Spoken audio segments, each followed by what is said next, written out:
Hey, what's up, YouTubers? Enforcer here, and we are going to go ahead and test out and benchmark the AMD Ryzen 7 2700X in CSGO. That's right. I've been, looking around and seeing that there's not really a lot of practical games that are being benchmarked for the 2700X. So I'd like to go ahead and try to, fill that gap and actually get some of these benchmarks on some normal games that people are always playing and that you may want to know if it runs the game better than what you already have. Is it even worth upgrading to a higher AMD CPU?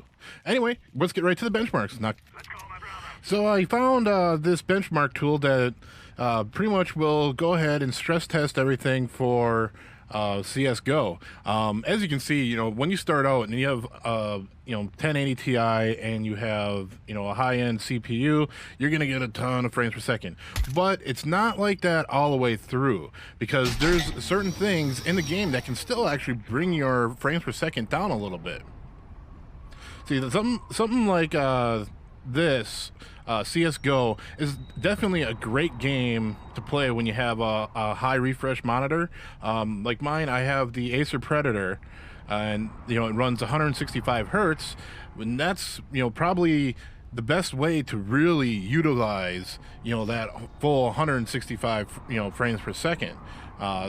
Even with the 240, like right now, let's see, we're getting 230, right now I'm over 240.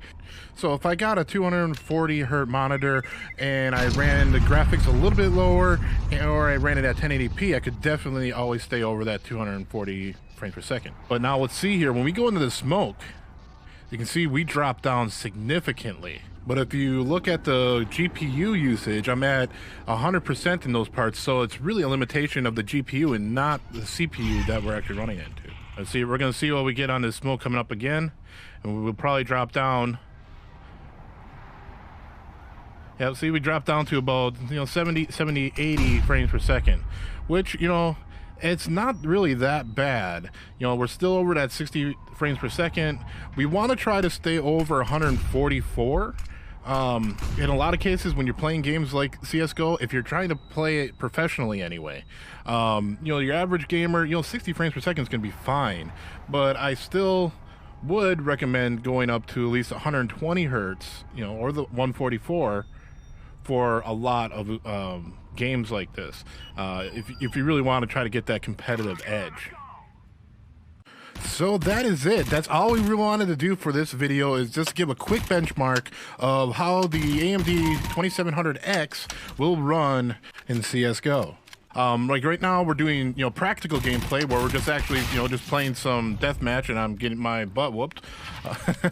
But, you can see that I get, well over the 144 on average. If people start dropping smoke and stuff like that, then, the frames will drop. So this is, I have to remind you that it is at 1440p and everything is maxed out. Like I have everything maxed. There's nothing that is that is brought down except for the motion blur. I do not like motion blur. And if you're using a high refresh rate monitor, it's probably best not to use motion blur anyway. I mean, if you really like it, go for it. But anyway, I hope this was helpful to anybody out there. I'm going to be doing a few other games that I haven't seen other people put any benchmarks out there, because I really feel that when you're buying a new CPU, you want to look up the game that you're playing, and you don't want to just go and look up, a benchmark test for CSGO and then you get, Tomb Raider or something like that, and you're just like, I don't know how it's going to actually run on the game that I want to play. So if you have a game that you want me to benchmark, let me know. I'll be sure to do a benchmark on it if there's a benchmark tool for it, or I'll play it straight through to make sure that we have, some data to go off of when you're trying to spend, hundreds of dollars on a new CPU. Anyway, thanks a lot for watching this video. Make sure you hit that like button and subscribe if you want to see more content from me. You all have a great day and happy gaming.